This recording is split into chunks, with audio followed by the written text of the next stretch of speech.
Have you ever felt like no matter how hard you try, no matter how loudly you scream into the void, the universe just doesn't care?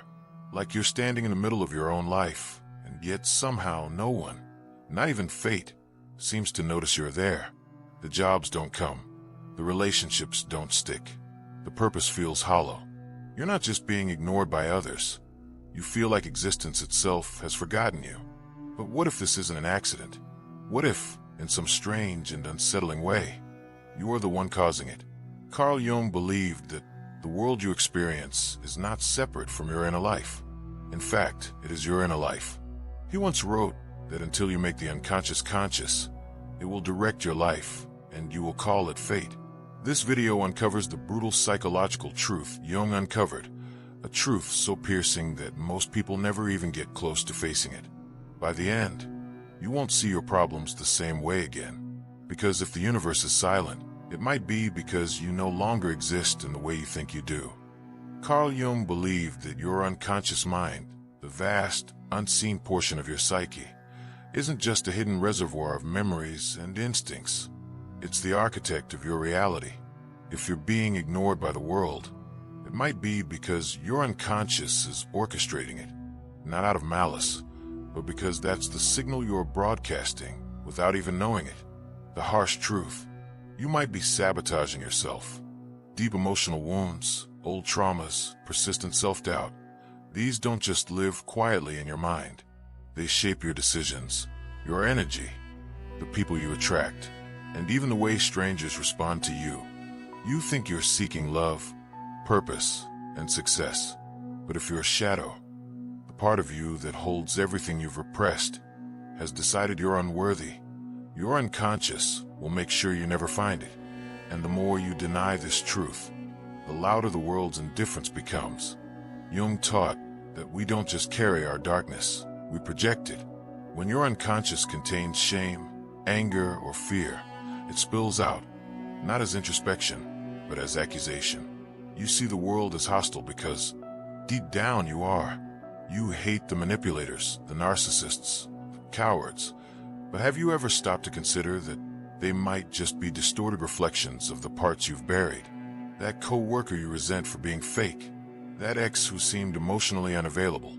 They're not just characters in your story. They're mirrors, each one showing you fragments of yourself.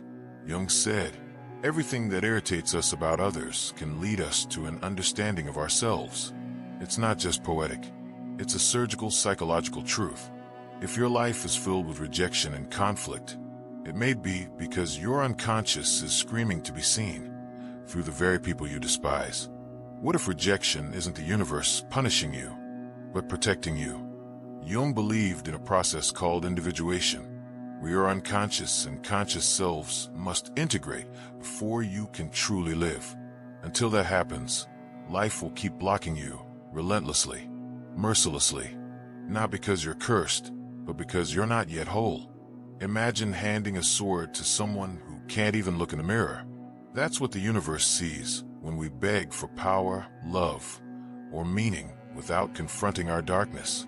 You say you want change, but you flinch from your wounds. You say you want truth, but you lie to yourself every day. The universe hears that contradiction. It responds with silence. Every rejection is a mirror. Every unanswered call, a signal. You're not ready yet. You're still fragmented. You still haven't earned the right to be seen fully. If this truth is hitting something deep, subscribe. We go into these psychological ruins for a reason, and this is just the beginning. You think you're a good person, but Jung would ask, are you good, or are you just afraid of your darkness? Many people confuse repression with morality, but pushing down your anger, envy, desire, and rage doesn't make you noble. It makes you invisible. Jung discovered this in his own terrifying inner journey. When he dove into his unconscious, he encountered chaos, temptation, even the presence of evil. He didn't destroy it, he integrated it. That's the difference. Real virtue is forged through confrontation, not suppression. Until you acknowledge the parts of yourself you pretend don't exist, the world won't acknowledge you either. You stay unseen because you've erased too much of yourself. Your polished image, well-behaved, self-sacrificing, always agreeable, isn't strength. It's a survival mechanism, and as long as you cling to it, the universe won't take notice, because it doesn't recognize masks, only wholeness.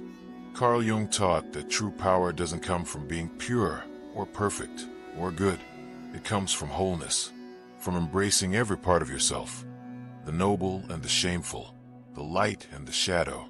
Jung called this the self, the union of your conscious ego with the unconscious depths below. But most people never get there.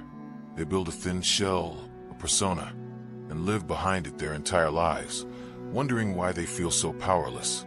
You're being ignored by the universe, not because you're unworthy, but because you're incomplete.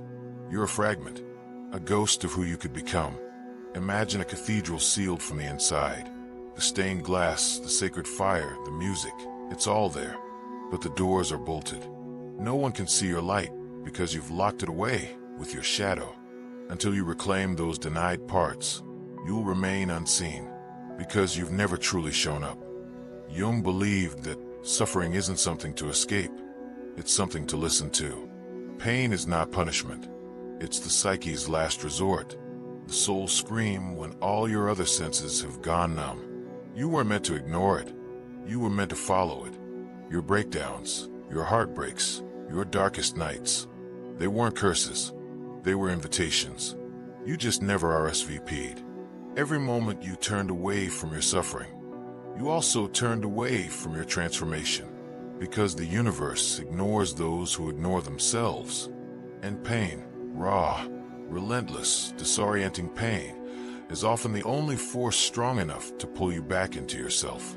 If you numb it, you delay your awakening. If you face it, you unlock something ancient, something that's been trying to speak through you since the beginning. You've been asking why the universe is silent. But what if the silence is the answer? The brutal truth is this: until you face what's inside, nothing outside will ever change. Jung said, "Who looks outside dreams. Who looks inside awakes." And awakening is not comfortable. It's annihilation and rebirth. You don't need more validation. You don't need more motivation. You need the truth. Not from the world, from yourself. So here's the final question, and let it haunt you. If you stopped hiding from yourself, what would the universe finally see?